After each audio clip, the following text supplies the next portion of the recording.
programme. Même des tableaux, tout le tableau. Oui, merci, c'est bien. Merci. Vous avez reçu un programme et que tous les thèmes qui sont mentionnés dans ce programme vont être traités durant ces 2 jours. Simplement, on a un petit peu interverti, on s'est adapté aux échanges. Donc, après avoir parlé ce matin du dialogue de gestion dans un premier temps et des référentiels de charge du travail, M. Ferrière va maintenant présenter l'organisation des juridictions. Je voudrais vous dire quelques mots donc à partir de ce qu'on a vu ce matin sur l'organisation de la juridiction, évidemment toujours du point de vue de la gestion des ressources humaines, c'est-à-dire l'organisation du travail des juges et des personnels de greffe dans une juridiction déterminée.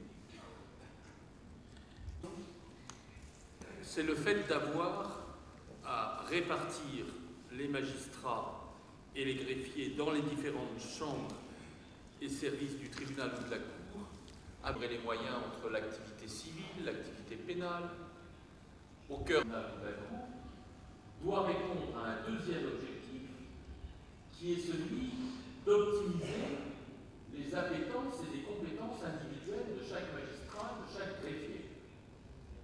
Travaille mieux et plus que celui qui est dans un service pour lequel il n'a pas d'appétence et dans lequel il a moins de connaissances et d'expérience. Mais vous voyez tout de suite que notre tâche de droit civil général, excellent collègue en droit civil, il se trouve que la place qu'il fallait qu'elle occupe, le poste qui était à pourvoir, c'est un poste de président de chambre sociale. Elle n'a fait, dans sa carrière, de la nommer présidente d'une chambre civile. Or, je n'avais aucune chambre civile libre de sa juridiction. 2 objectifs qui parfois se rencontrent, mais parfois, le chef de service pour le greffier ou pour le fonctionnaire va présenter au magistrat ou au greffier ou au fonctionnaire qui prend sa principale et dans ses services complémentaires éventuels. Par exemple, un juge d'instruction employé dans votre fonction spécialisée qu'à hauteur de 0,6 ETPT, vous pouvez faire 0,4 ETPT pour un autre service du tribunal ou un juge d'instance à qui vous demandez de venir faire des audiences correctionnelles au tribunal, de siéger à l'audience collégiale civile, ils vous répondent toujours « Ah oui, mais moi, mon métier de juge d'instruction, un tiers-temps, pour pouvoir participer autrement au service général du tribunal, en plus de sa fonction spécialisée. » Les fonctions d'encadrement intermédiaire, donc les responsables de pôle, les chefs de service, les présidents de chambre, et puis toutes les... Vous voyez bien ce dont je veux parler, les fonctions transversales, les magistrats référents. Alors on a dans notre organisation judiciaire des magistrats référents dans un développement de la médiation judiciaire. On a un magistrat référent sur la activité juridictionnelle. Quand le juge chargé de la justice des mineurs est magistrat délégué à la communication, à la qu'on appelle danger. C'est censé normalement être comptabilisé pour une certaine part, en haut, correspond à un magistrat. Et pour ce magistrat, vous allez voir qu'il y a 2 pages parce qu'il y a beaucoup de colonnes. Chaque colonne en haut et chaque couleur correspond à une fonction, un service, une tâche dans le tribunal. Et quand vous croisez à cette tâche-là, et par exemple, un juge non spécialisé de la chambre civile, vous allez trouver beaucoup plus complexe qu'à l'accoutumée, parfois aussi d'ailleurs par une série de dossiers beaucoup plus simples. Tout votre raisonnement juridique est la solution de votre affaire, puisque vous l'avez débattue et construite avec les 2 autres juges de la formation. Consiste à obtenir de chacun le meilleur de lui-même et de tous ensemble l'efficience et la qualité maximum. Et ça suppose qu'on ne peut pas réduire. مواجهة الإكراهات وتقديم خدمات ذات جودة عالية في زمن قياسي معقول خدمة للعدالة. والإدارة القضائية الناجحة في الوقت الراهن هي القادرة على التنبؤ بالتحديات المستقبلية ورسم برنامج واضح شامل يأخذ بعين الاعتبار جميع الجوانب الإيجابية للعنصر البشري، إلا أن هذا الأمر تكتنفه بعض الصعوبات، والتجربة أبانت عن بعض الاختلالات في ذلك. فأولا قد يحدث غياب رؤية موحدة ومشتركة للبرنامج وإعداد تصميم بين الإدارة المركزية والإدارة القضائية في انتقاء العناصر البشرية. Qu'il est consciencieux, qu'il aime bien son premier président, et on va lui dire, s'il vous plaît, est-ce que vous voudriez bien prendre la présidence de la Chambre sociale? Et quand on fait son évaluation l'année suivante, on note avec beaucoup de points d'exclamation que ce collègue a fait preuve de beaucoup d'engagement professionnel.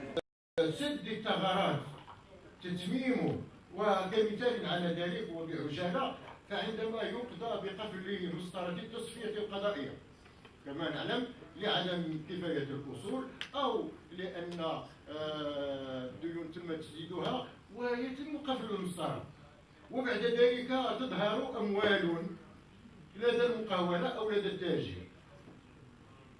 لم ينظم المشرع المغربي هل يمكن اللجوء إلى فتح المسطرة من جديد، وتضاربت الآراء، فمن قائل بأنه لا يمكن مطلقا فتح المسطرة من جديد ولو نزلت على هذا التاجر أو هذه المقاولة ثروة من السماء، وهناك من يقول بأنه لا ينبغي أن يتم فتح المسطرة لكن بدون نص. الآن تم توضيح هذا الغموض، وذلك بمنح إمكانية اللجوء إلى فتح المسطرة من جديد إذا تبين فيما بعد أن هناك أصول لم يتم تحقيقها كالأصول التي يمكن لرئيس المقاولة أو التاجر أن يخفيها، وكذلك إذا تبين أن هناك ديون دعاوى لفائدة الشركة لم يتم التقدم بها إلى القضاء. كذلك تأهيل مؤسسة القاضي المنتدب. القاضي المنتدب في الوضع الحالي يعين قاضي منتدب، وإذا اعترض هذا القاضي عائق منعه من القيام بمهامه فينبغي اللجوء من جديد إلى المحكمة وأن يتقدم إليها بطلب لتعيين قاضي آخر. الآن تم تدارك هذا النقص، وذلك بتعيين قاضي منتدب وقاضي منتدب نائب. ثم تم تحديد اختصاصات القاضي المنتدب. الوضع الحالي هناك مصادر لا يمكن للقاضي المنتدب أن يتطرق إليها أو أن يبت فيها، ويتم اللجوء بشأنها إلى رئيس المحكمة بوصفه قاضيا للمستعجلات أو إلى المحكمة. الآن أعطى هذا المشروع إمكانية اختصاص للقاضي المنتدب ليبت في هذه الأمور التي لها صلة بالمسطرة، ولم يعد هناك مجال للجوء إلى رئيس المحكمة أو إلى المحكمة ذاتها. وكذلك تم النص في هذا المشروع على تنظيم مهنة السندي، فلا يمكن أن يقوم بمساعدة رئيس المقاولة أو إدارة المقاولة بحالة التصفية القضائية عندما تقرر استمرارية النشاط. لا يمكن أن يدير مقاولة إلا شخص مؤهل. والحال أن النص الحالي ينص على أن السندي يعين من موظفي كتابة الضبط أو من الأبيار، فموظف كتابة الضبط ليسوا مؤهلين للقيام بتدبير المقاولات وإيجاد الحدود، وإنما مجالهم هو القانون والقضاء. الانفتاح على البعد الدولي. مشروع قانوننا لا ينظم كيفية التعامل مع هذه المساطر الجماعية سواء المفتوحة في المغرب وآثارها على ما تملكه هذه المقاولة في الخارج، والعكس كذلك.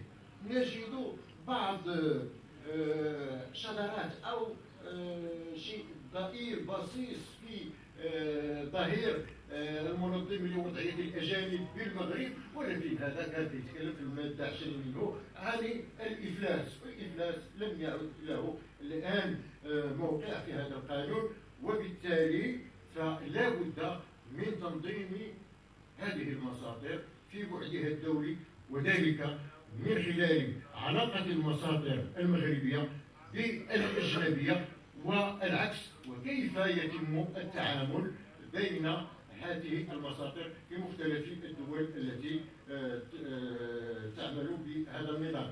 هذا سيدي الوزير حضرة السادة والسيدات عرض موجز عبارة عن مقدمة عن خريطة لما سنتطرق إليه في الحلقات المقبلة من هذه الندوة، وشكرا لكم واعتذروا إن أطلت.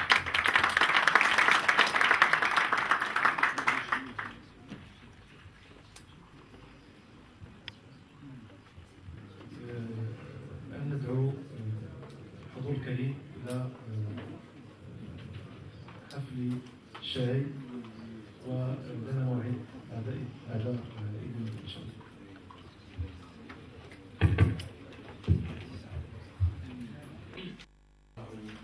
هذه الورشة الجمع في مباشرة المطلوب العملي الاستماع إلى عرضين، أحدهما يلقي السيدة كيتانا ممثلة القانون التجاري الدولي CMUSAC، والثاني يلقي الأستاذ سيد محمد حاتم السقلي ممثل اللجنة الوطنية لبناء الأعمال حول المعايير الدولية المعتمدة في مجال صعوبة المقاولة.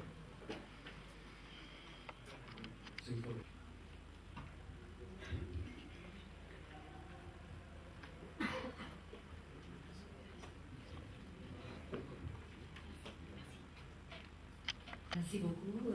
Je suis très heureuse d'être ici avec vous ce matin. Je suis désolée, mais je vais continuer ma présentation en anglais, et c'est aussi écrit en anglais, mais j'ai de la confiance dans nos interprètes qu'on va être capable de communiquer sans doute. So thank you very much for inviting UNCITRAL to be with you here this morning and to talk a little bit about international insolvency standards, to the extent that UNCITRAL has played a role in achieving some of these standards. And in fact, some of the aspects that you'll hear in my presentation, you heard echoed in the presentation we heard just before the coffee break, and that many of these aspects are in fact present in the current draft of the Moroccan insolvency law.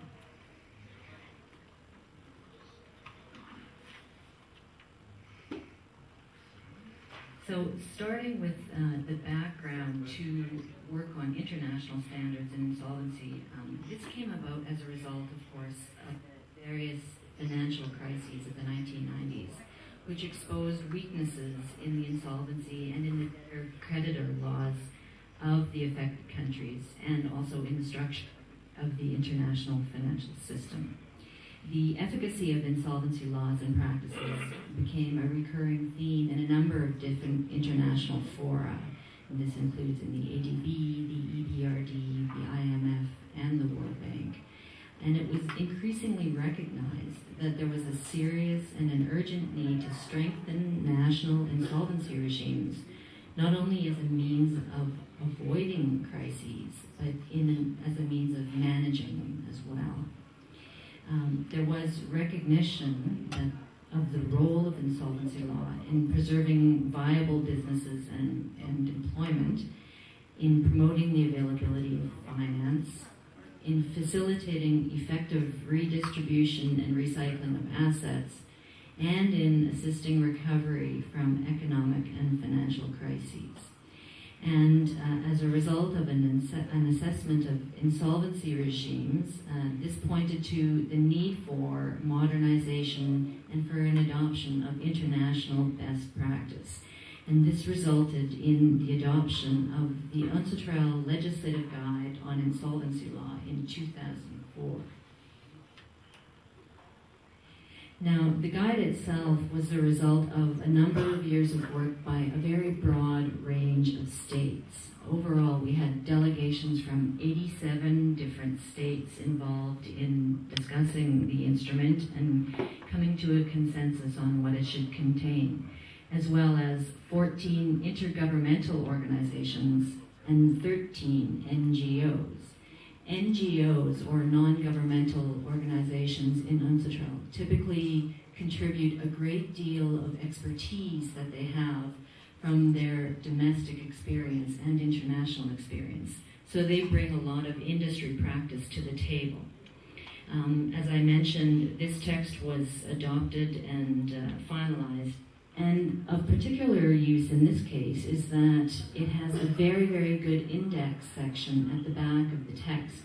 So you can find references to various terms that you're interested in the index and find the specific references in the text.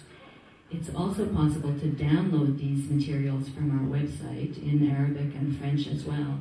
And of course, searching electronically makes things that much easier. So this is part 1 and part 2 of the legislative guide. And that's the end of my advertising for the moment. So coming then to the purpose. The purpose of the text was to assist in the establishment of an efficient and effective legal framework to address the financial difficulty of debtors. Fairly straightforward.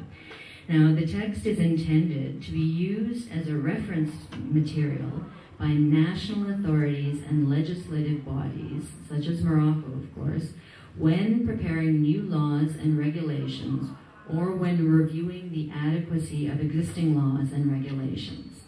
And with that in mind, the text identifies key issues and discusses a range of possible solutions and the advantages and disadvantages of each, as well as providing best practice recommendations. The instrument, the legislative guide, also ensures to balance quick, effective solutions with interests of stakeholders and with public policy concerns.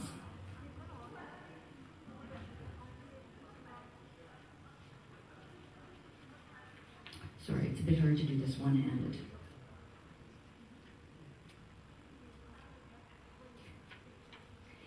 Now, in terms of balancing interests, the advice in the guide aims at achieving a balance between the need to address the debtor's financial difficulty as quickly and efficiently as possible, as well as the interests of a number of stakeholders who are directly concerned with that financial difficulty, mainly, of course, creditors and other parties with a stake in the debtor's business, as well as with public policy institutions such as social institutions and government institutions and interests. So there's a balancing of all of those interests involved.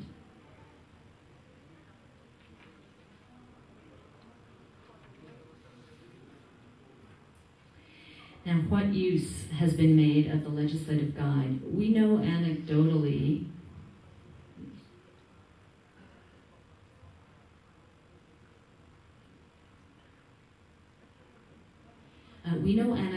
that there have been a number of states that have specifically referenced the insolvency law reform materials found in the legislative guide when they were looking at making reforms to their own domestic legislation.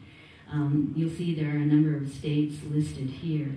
And we're also aware anecdotally that a number of educational institutions and universities use the legislative guide in actually teaching their insolvency standards, particularly from an international or comparative perspective.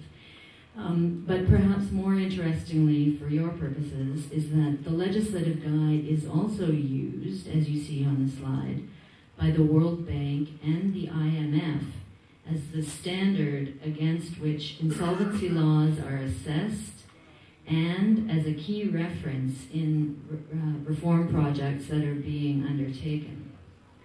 UNCITRAL has worked extensively with the World Bank Group to develop an international insolvency standard that is used by the World Bank and the IMF in assessing a country and their institutional practices against an internationally recognized standard called the ROSC, and if needed, providing recommendations for improvement.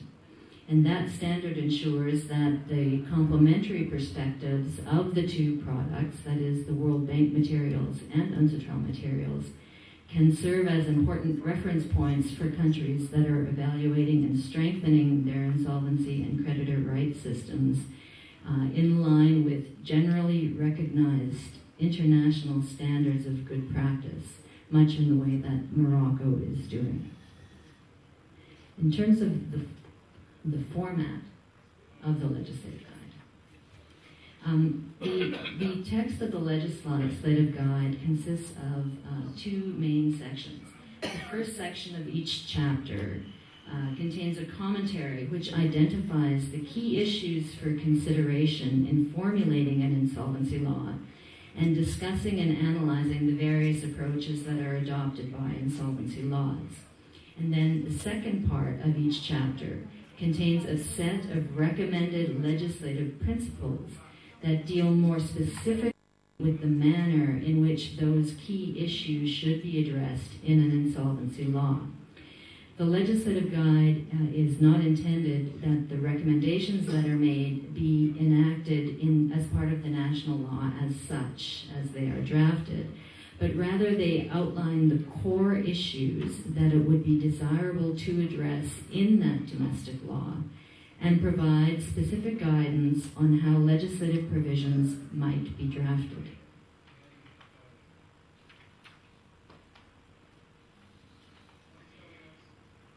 As to the content of the legislative guide on insolvency and the international standard that it comprises is limited only to debtors engaged in economic activity. The legislative guide does not cover consumers, nor does it cover especially regulated entities such as banks or insurance institutions, and it does not specifically address insolvency of enterprise groups, which is addressed in another part of the legislative guide.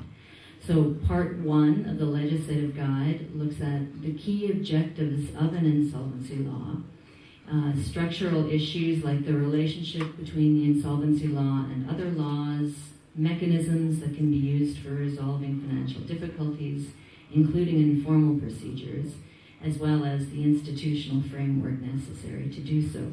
And then part two of the legislative guide, both parts are included in that big text I showed you before. Part two refers to the core features of an effective insolvency law. So part one of the legislative guide, which represents growing international convergence around the specific goals of insolvency law, some of which we've already been discussing here this morning. First, of course, we are trying to establish certainty in the market and promote economic stability and growth. Secondly, we're always trying to maximize the value. We're also seeking equitable treatment of similarly situated creditors, as well as timely, efficient, and impartial resolution of insolvencies. In addition, it is key to have preservation of the insolvency estate to allow for equitable distribution to creditors, as well as transparent and predictable insolvency law containing incentives for gathering and dispensing information, and the ability to recognize existing creditor rights and establish clear rules for the ranking of priority claims. It discusses a number of different insolvency mechanisms, including both formal and informal mechanisms, as well as institutional framework issues. Now, there are several types of proceedings and types of mechanisms that should be available to achieve those goals we discussed. Many insolvency laws traditionally focused on liquidation and liquidation only.